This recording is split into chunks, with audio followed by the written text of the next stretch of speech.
Magandang gabi mula sa Pag-asa Weather Forecasting Center. Ito ng ating update sa binabantayan nating bagyo.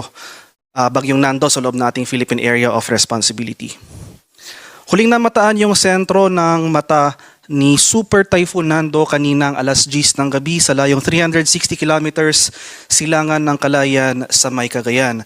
Patuloy itong lumalakas at may taglay na lakas ng hangin na malapit sa gitna na umaabot ng 205 kilometers per hour, pagbugso na umaabot ng 250 kilometers per hour. Kasalukuyan itong gumagalaw west-northwestward sa bilis na 15 kilometers per hour. At sa mga susunod na slides, makita po natin yung mga hazards at warnings para sa bagyong ito. So samantala, may binabantayan rin tayong low pressure area na nasa labas ng ating Philippine Area of Responsibility. Latest location natin kanina alas 10 ng gabi ay nasa layong 1,525 kilometers silangan ng northeastern Mindanao.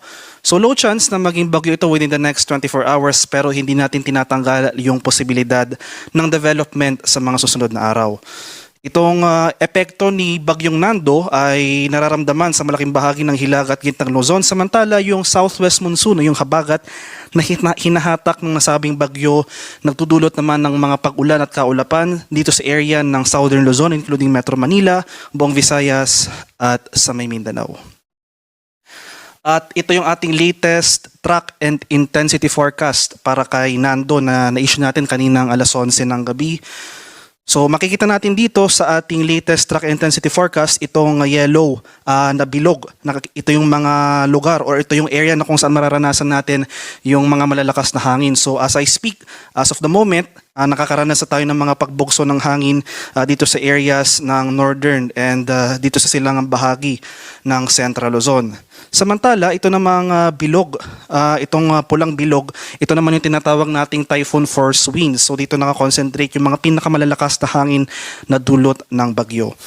So sa kasalukuyan wala pang inasahan natin na generally ay gagalaw west-northwestward itong si Bagyong Nando within the next 12 hours and then bukas gagalaw ito generally westward. So inasahan natin na patuloy pang lalakas yung si Bagyong Nando or either ma-maintain niya yung kanyang strength prior to landfall dito sa Babuyan Islands bukas ng hapon o bukas ng gabi.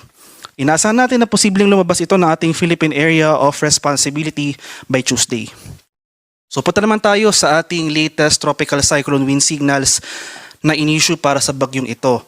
So as of 11 p.m. may nakataas tayong signal number 3 sa area ng Batanes, Babuyan Islands, itong northern and central portions ng Cagayan, itong northern and central